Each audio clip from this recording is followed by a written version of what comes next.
जय मां शारदे। नमस्कार प्यारे दोस्तों, very good evening to all of you. कैसे हैं आप सब लोग? उम्मीद है आप सभी स्वस्थ होंगे, मस्त होंगे तथा आपकी पढ़ाई बेहतर दिशा में चल रही होगी। Friends, I am Alka Mishra and मैं आप सभी का अमोघ मंत्रा में हार्दिक अभिवादन करती हूँ। फ्रेंड्स, हम यूजीसी नेट के लिए पढ़ाई कर रहे थे। हमने इमाइल दुर्खिम को पढ़ा। The division of labour in society को हमने प्रीवियस लेक्चर में पढ़ा। मुझे उम्मीद है कि आपको अच्छा लगा होगा, आपको समझ में आया होगा पूरा कॉन्सेप्ट। तो आइए इस कड़ी को आगे बढ़ाते हैं। फ्रेंड्स, स्वामी विवेकानंद जी की एक ये फेमस कोट है, जागो, उठो और तब तक मत रुको जब तक कि लक्ष्य न मिल जाए। आपने लक्ष्य निर्धारित किया है, आप उस दिशा में चल पड़े हैं, तो आप तब तक मत रुकिए जब तक कि आपको आपकी मंजिल न मिल जाए। तो फ्रेंड्स, आपको आपकी मंजिल मिले, इन्हीं शुभकामनाओं के साथ आइए शुरू करते हैं। हम इमाइल दुर्खिम को देख रहे थे। हमने देखा 1893 में इनकी जो कॉन्सेप्ट है the division of labour in society आती है। उसके ठीक 2 साल बाद 1895 में the rules of sociological method आता है और इसके ठीक 2 साल बाद 1897 में द सुसाइड नामक इनकी स्टडी आती है। फ्रेंड्स, ये क्रोनोलॉजी याद रखिएगा, इनमें 2-2 साल का गैप है। ये इजी मेथड है याद करने का, 2 साल का गैप है और पहले डिवीजन आता है, फिर ये मेथड बताते हैं अध्ययन करने का और फिर सुसाइड का अध्ययन करते हैं। तो ये क्रोनोलॉजी कभी कभी एग्जाम में पूछ लेता है, तो आपको याद रखना चाहिए। फ्रेंड्स, आप सभी जानते हैं कि अगस्त कॉम्ट ने सोशियोलॉजी का कॉन्सेप्ट दिया। सोशियोलॉजी का जन्मदाता अगस्त काम्टे को माना जाता है। इन्होंने प्रत्यक्षवाद का एक कॉन्सेप्ट दिया था। प्रत्यक्षवाद के द्वारा, फ्रेंड्स, प्रत्यक्षवाद को जब हम कॉम्ट को पढ़ेंगे तो हम प्रत्यक्षवाद क्या है अच्छे से पढ़ेंगे, लेकिन हम यहाँ पे यह जान लेते हैं कि प्रत्यक्षवाद नेचुरल साइंस के टूल्स को सामाजिक घटनाओं को अध्ययन के लिए यूज करने की एक विधि है। प्रत्यक्षवाद में अवलोकन होता है, निरीक्षण होता है, वर्गीकरण होता है। जो कुछ भी नेचुरल साइंस के टूल्स हैं, टेक्निक्स हैं, उनका यूज हम सोशल साइंस में करते हैं, वही प्रत्यक्षवाद होता है। प्रत्यक्षवाद का मतलब होता है प्रत्यक्ष से देखना, जो इसका शाब्दिक अर्थ होता है। तो फ्रेंड्स, अगस्त कॉम्ट ने तो प्रत्यक्षवाद दिया, लेकिन समाजशास्त्र की वास्तविक रूपरेखा इमाइल दुर्खिम ने दिया। इमाइल दुर्खिम जब वह अध्ययन कर रहे थे सोशियोलॉजी के, तो उन्होंने सोचा कि जब तक एक अच्छा प्रारूप किसी भी सब्जेक्ट का नहीं होगा, तब तक वह एक डिसिप्लिन के रूप में, एक विद्या के रूप में समाज में स्थापित नहीं हो सकता है।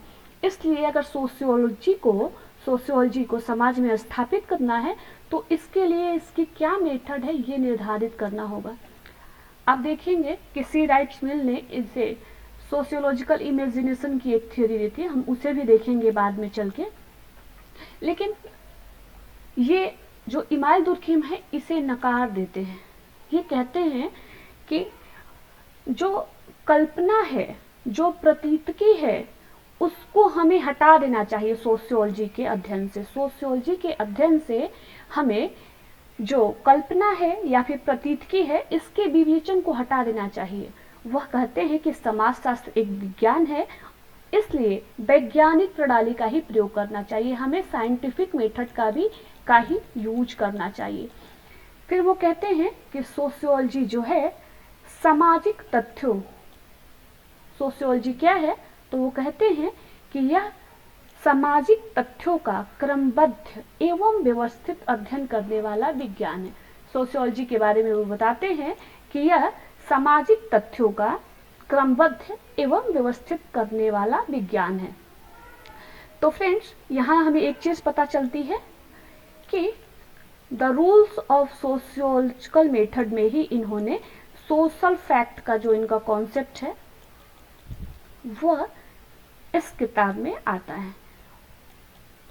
कभी पूछा जा सकता है कि the rules of sociological method किस पुस्तक से आया है, या फिर इस तरह के कोई प्रश्न पूछे जा सकते हैं कि किस वर्ष उन्होंने दिया।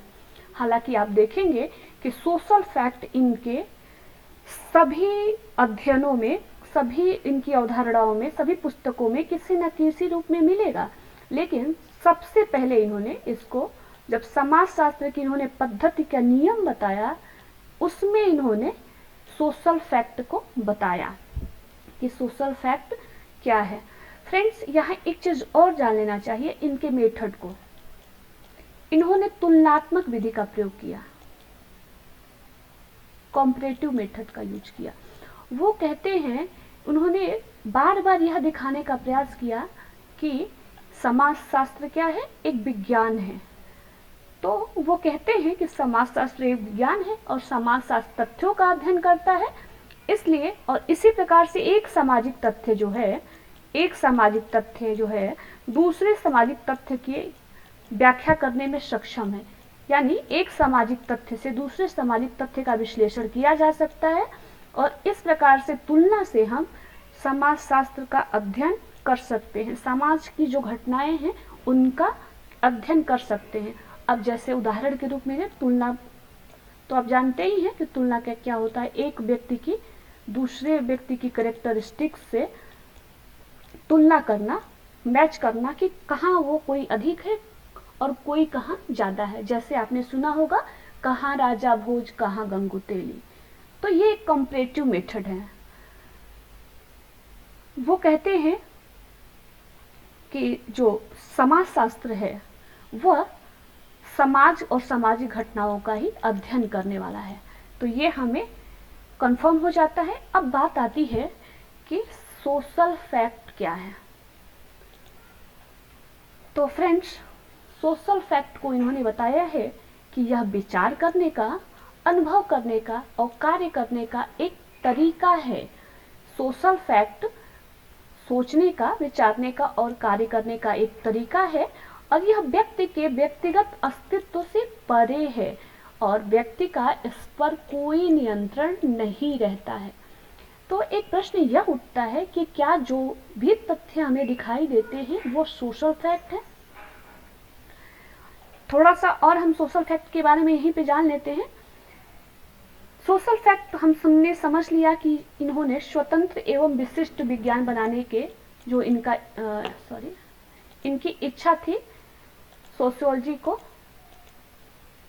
स्वतंत्र एवं विशिष्ट विज्ञान बनाने की, और इसी क्रम में इन्होंने सोशल फैक्ट स्वतंत्र एवं विशिष्ट बनाना चाहते थे सोशियोलॉजी को।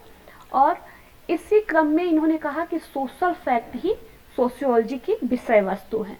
ये कहते हैं कि सामाजिक तथ्य है, यह वस्तु के समान है, यह एक वस्तु के समान है और इसके कुछ विशेष गुण होते हैं और इन्हें बाहरी तौर पे देखा जा सकता है। इसके कुछ विशेष गुण होते हैं और इसे बाहरी तौर पे देखा जा सकता है। इससे केवल अनुभव के द्वारा ही जाना जा सकता है। इसका अस्तित्व मनुष्य पर निर्भर नहीं है, यह स्वतंत्र है मनुष्य से। इससे केवल बाहरी तौर पर ही देखा जा सकता है। और ये कहते हैं कि कोई यह स्थिर अवधारणा नहीं है, बल्कि यह गतिशील धारणा है। जैसे मैं एक उदाहरण के रूप में लेती हूँ। फ्रेंड्स, आपने देखा होगा विवाह एक सोशल फैक्ट है, लेकिन उसमें धीरे धीरे समय के साथ आपने बहुत सारे परिवर्तन को महसूस किया होगा और आज जो है विवाह का जो स्वरूप है वह पहले के तुलना में काफी बदल चुका है, यानी वह गतिशील हो चुका है। हालांकि विवाह तो है सोशल फैक्ट, वो बना ही रहेगा, लेकिन विवाह के जो तरीके थे, जो पहले शादी होता था तो न लड़का लड़की को देखा होता था, जो भारतीय संदर्भ में है, ना लड़की लड़के को जानती होती थी और ना ही लड़का लड़की को जानता रहता था।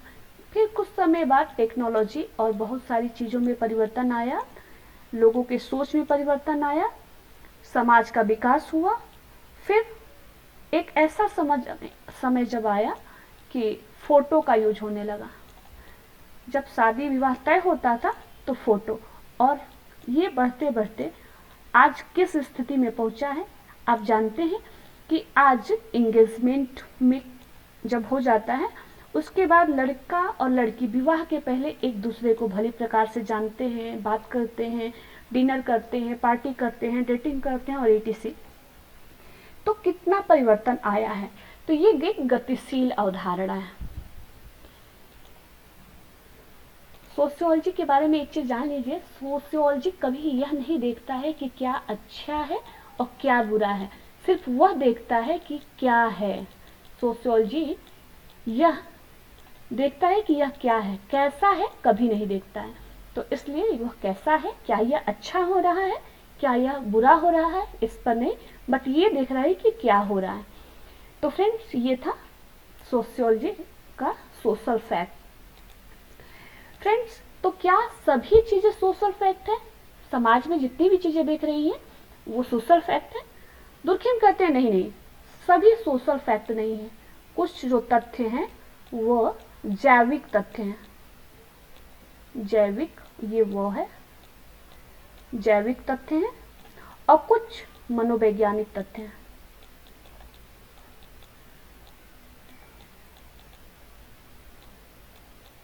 मनोवैज्ञानिक तथ्य हैं, और इन्हें हम, जो जैविक तथ्य हैं और जो मनोवैज्ञानिक तथ्य हैं, इन्हें हम सामाजिक तथ्य नहीं मान सकते। जैविक तथ्य क्या है? व्यक्ति की क्षमता। फ्रेंड्स, कोई व्यक्ति 8 किलो वजन उठा सकता है और कोई व्यक्ति 80 किलो वजन उठा सकता है। यह व्यक्ति की व्यक्तिगत क्षमता है। तो दुर्खिम कहते हैं कि यह व्यक्ति की व्यक्तिगत क्षमता है और इससे सोसाइटी का कोई डायरेक्ट प्रभाव नहीं होता है, इसलिए यह एक व्यक्ति की जैविक क्षमता है, यह सोशल फैक्ट नहीं हो सकता है। इसी प्रकार से कोई व्यक्ति लंबा होता है, कोई व्यक्ति नाटा होता है, इससे भी समाज में कोई योगदान नहीं होता है, कोई विघटन नहीं होता है। तो जब ये चीजें नहीं हो रही हैं, समाज पे कोई डायरेक्ट प्रभाव नहीं हो रहा है, तो यह सोशल फैक्ट नहीं होगा। इसी प्रकार से ये कहते हैं कि कुछ मनोवैज्ञानिक तथ्य होते हैं, जैसे किसी व्यक्ति को नृत्य पसंद होता है, किसी को नृत्य से नफरत होती है, किसी को साहित्य पसंद होता है और किसी को बिल्कुल भी रुचि नहीं होती है साहित्य में। तो यह व्यक्ति की व्यक्तिगत रुचि है और यह मनोवैज्ञानिक तथ्य है, इसलिए इसका सामाजिक तथ्य से कोई लेना देना नहीं है, इससे समाज पर कोई विशेष योगदान नहीं होता है, तो इसलिए ये सोशल फैक्ट नहीं है। यानी सोशल फैक्ट वो है जिनसे समाज का भला होता हो, कोई योगदान हो समाज का, जिससे समाज जिससे प्रभावित होता हो। तो फ्रेंड्स, हमने देखा कि सोशल फैक्ट विचार करने, अनुभव करने और व्यवहार करने का वह तरीका है जो व्यक्ति पर नियंत्रण स्थापित करता है और व्यक्ति की व्यक्तिगत अस्तित्व से परे होता है। अच्छा, एक चीज और हम बता देते हैं यहाँ पे, सोशियोलॉजी को जब दुर्खिम साइंटिफिक रूप दे रहे थे तो उसके पहले क्या होता था, जो सोसाइटी का जो स्टडी होता था, ऐसा नहीं है कि दुर्खिम या कांट के पहले सोसाइटी का स्टडी नहीं होता है, होता था, उसके पहले भी होता था, लेकिन उसका स्वरूप अलग था। वहां पे पहले इंपेरिकल स्टडी यानी अनुभविक पद्धति का उपयोग किया जाता था। दुर्खिम उसको कहते हैं कि नहीं, यह गलत है, समाज शास्त्र का अध्ययन समाजशास्त्रीय पद्धति से होनी चाहिए, और उन्होंने the rules of sociological method दिया। उन्होंने कहा कि सोशियोलॉजी जो है यह केवल एक डिसिप्लिन नहीं है, यह केवल एक विद्या नहीं है, बल्कि यह तो जीवन की, जो सामान्य जीवन है, जो आम जीवन है, उसकी गतिविधियों से जुड़ा हुआ अध्ययन है। तो इसलिए समाजशास्त्र एक व्यापक अर्थ लिए हुए है और इसे इसी संदर्भ में समझना चाहिए, वो इसके महत्व को बढ़ा देते हैं। तो फ्रेंड्स, ये थे अब सोशल फैक्ट की इन्होंने क्लास भी बनाई है, 2 क्लास बनाई है सोशल फैक्ट की, एक फिजियोलॉजिकल क्लास एंड दूसरा मॉर्फोलॉजिकल क्लास। फिजियोलॉजिकल होगा शारीरिक एंड मॉर्फोलॉजिकल आकारिकी। तो इस प्रकार से यह सोशल फैक्ट को आकारिकी एवं शारीरिकी में विभाजित करते हैं। तो फ्रेंड्स ये आपको याद रख लेना होगा, फिजियोलॉजिकल एंड मॉर्फोलॉजिकल क्लास इन्होंने दिया था। फिजियोलॉजिकल क्लास में क्या आता है, legal code, religious belief, concept of beauty, monetary system, way of dressing और इसी प्रकार जैसे लैंग्वेज है ईटीसी चीजें।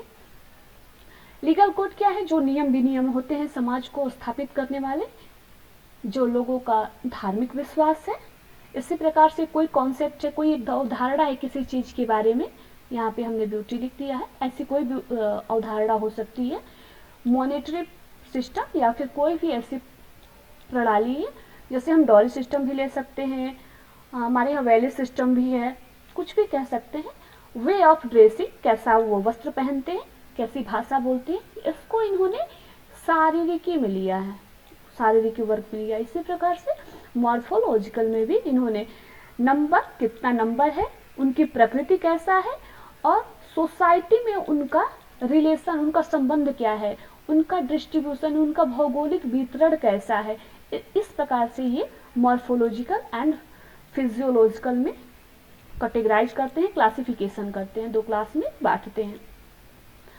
फ्रेंड्स हमने देखा था कैरेक्टरिस्टिक्स जो हैं सोशल फैक्ट की 3 होती है, बाह्यता, बाध्यता और सामान्यता। हमने एक ट्रिक्स सीखा था ECG। जब आप अधिक दुखी होंगे तो आपके हृदय पे प्रभाव पड़ेगा और ECG कराना पड़ेगा। ये हमने एक ट्रिक सीखा था। दुर्खीम से हमने दुखी को निकाला था। इसे आप अलग अर्थ में मत लीजिएगा, ये यहाँ पे मैं अपना एक नोट लगा दे रही हूँ। इसे कोई दुर्खीम एक बड़े वैज्ञानिक रहे हैं और उनका हमारे समाज पे बहुत बड़ा रीढ़ है, हम लोगों के ऊपर, समाजशास्त्रियों के ऊपर विशेष तौर पे। लेकिन हम इसे याद करने के लिए एक ट्रिक के तौर पे सीख रहे हैं, क्योंकि यह भी जरूरी होता है। तो दुखी होंगे तो ECG कराना पड़ेगा और यही सोशल फैक्ट है। इसे आप ऐसे याद रखिएगा, कई बार पूछा जाता है और चीजें मिस हो जाती हैं, तो इसे याद रखिएगा। बाह्यता, बाध्यता और सामान्यता। बाह्यता का मतलब होता है कि सामाजिक तथ्य जो होता है बाह्य होता है, बाह्य होता है यानी बाहर से दिखाई देता है, और यह क्या होता है कि व्यक्ति इसका स्वयं निर्माण नहीं कर सकता है, यह व्यक्ति से बाहर की चीज होती है और इसका निर्माण समाज करता है। फिर इसी प्रकार से यह बाध्यकारी होता है, व्यक्ति को इसका पालन करने के लिए बाध्य होता है, और इसी प्रकार से यह जो होता है सामान्य होता है, यानी लगभग सभी समाजों में पाया जाता है। बाह्यता, बाध्यता और सामान्यता इसके गुण होते हैं। सोशल जो फैक्ट होते हैं 2 टाइप के होते हैं, नॉर्मल एंड पैथोलॉजिकल, यानी सामान्य और असामान्य या फिर व्याधिकीय। यानी जो समाज के जो सामान्य जो व्यवस्था है जो बनाए रखने में योगदान देते हैं, उस प्रकार के जो तथ्य होते हैं वो सामान्य तथ्य कहलाते हैं, और जो समाज के विघटन में योगदान देते हैं वैसे तथ्य जो होते हैं पैथोलॉजिकल या फिर व्याधिकीय तथ्य कहे जाते हैं। तो फ्रेंड्स यही से जो एनोमी नामक जो कॉन्सेप्ट है इनका, एनोमी, ये यहीं से प्रतिमानहीनता का कॉन्सेप्ट है जो यहीं से निकल के आया है। जब हम एनोमी पढ़ेंगे तो इसे और भी गहराई से देखेंगे, यानी जो व्याधिकीय समाज तत्व जो होते हैं ये समाज पे निगेटिव इम्पैक्ट डालते हैं, ये समाज का विकास में रोड़ा डालते हैं, समाज के विकास में बाधा पहुंचाते हैं, और इनके कारण समाज का विकास और ये एक साथ नहीं चल पाते हैं तो एक प्रकार से प्रतिमानहीनता यानी एनोमी की स्थिति पैदा हो जाती है और इससे जो समाज की जो एक आइडियल जो टाइप बना होता है, समाज की एक आदर्शात्मक व्यवस्था बनी होती है, वह टूट जाती है। तो इस प्रकार से ये नॉर्मल सोशल फैक्ट हो जाते हैं और ये सोशियोलॉजिकल सोशल फैक्ट हो जाते हैं। तो फ्रेंड्स, हमने कैरेक्टरिस्टिक्स देखा, हमने क्लास देखा सोशल फैक्ट का और हमने टाइप्स भी देखे। इतना ही आता है एग्जाम में और ये हमें एग्जाम के पॉइंट ऑफ व्यू से यूजीसी नेट के लिए इतना सफिशिएंट है। वैसे तो सामाजिक तथ्य एक बहुत बड़ा ही व्यापक अपना दायरा रखता है। एक चीज मैं और बता देती हूँ आपको, हालांकि यह पूछेगा नहीं लेकिन आप जाने रहेंगे तो शायद अगर कहीं से कोई प्रश्न आ भी गया तो आपके बेस मजबूत रहेंगे। यह होता है रूल्स। कुछ रूल्स बनाए हैं, कांट ने कुछ रूल्स बनाए हैं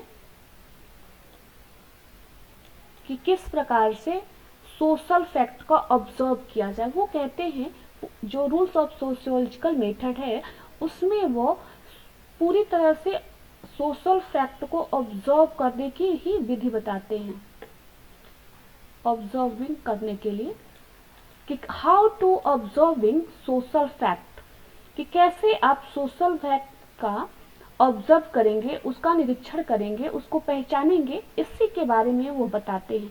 तो इन्होंने इसके 5 नियम बताए हैं। पहला नियम है rule for observing social fact, यानी सोशल फैक्ट के निरीक्षण करने का, पहचानने का, उसको निश्चित करने के नियम। दूसरा बताए हैं rules for distinguishing between normal and pathological social fact, यानी नॉर्मल सोशल फैक्ट, सॉरी इसको काट देते हैं, normal social fact and pathological social fact में कैसे अंतर किया जाए, इन्होंने दूसरा नियम बताया है। जो तीसरा नियम है रूल्स फॉर क्लासिफाइंग सोसाइटी, जो हमने देखा था कि फिजियोलॉजिकल होता है, एक मॉर्फोलॉजिकल होता है, तो उसके लिए इन्होंने नियम बताए थे। चौथा जो नियम है rule for explanation of social fact, कि इनका वर्णन कैसे किया जाए, एक्सप्लेनेशन कैसे किया जाए। और 5वां नियम बताया था इन्होंने rules for testing sociological explanation. अब जो हमने एक्सप्लेनेशन कर लिया है इसका टेस्ट कैसे किया जाए, उसकी टेस्टिंग, उसका परीक्षण कैसे किया जाए। तो ये नियम है, ये लिखने के काम ज़्यादा आता है, जब लिखने वाले क्वेश्चन आते हैं ऑब्जेक्टिव टाइप क्वेश्चन, उसके लिए ये इम्पोर्टेंट होता है, लेकिन मैंने थोड़ा सा आपको बता दिया। तो friends, I hope rules of sociological method आपके लिए समझ में आपको आ गया होगा। इसमें इन्होंने कॉम्परेटिव मेथड का यूज किया था। अब यहीं से, सॉरी टी है ये, VE, यहीं से इन्होंने कहा था कि समाज का सोशल फैक्ट के आधार पे अध्ययन किया जा सकता है। और इस प्रकार से जब इन्होंने नियम का प्रतिपादित किया तो इनका अगला चरण होगा, इन्होंने इस अपने नियम का प्रयोग कर सुसाइड नामक अपना जो कॉन्सेप्ट है, अपना स्टडी है, उन्होंने इसे प्रतिपादित किया था, उस अध्ययन को इन्होंने पूरा किया था। तो फ्रेंड्स, हम नेक्स्ट वीडियो में इसे देखेंगे। तब तक के लिए आप सभी को धन्यवाद और मुझे उम्मीद है कि आपको अच्छा लगा होगा और आपको चीज़ें समझ में आई होंगी और आपको शुभकामनाएं, इन्हीं शुभकामनाओं के साथ कि आपको आपकी मंजिल मिले। Thank you very much, thank you for watching. नमस्कार।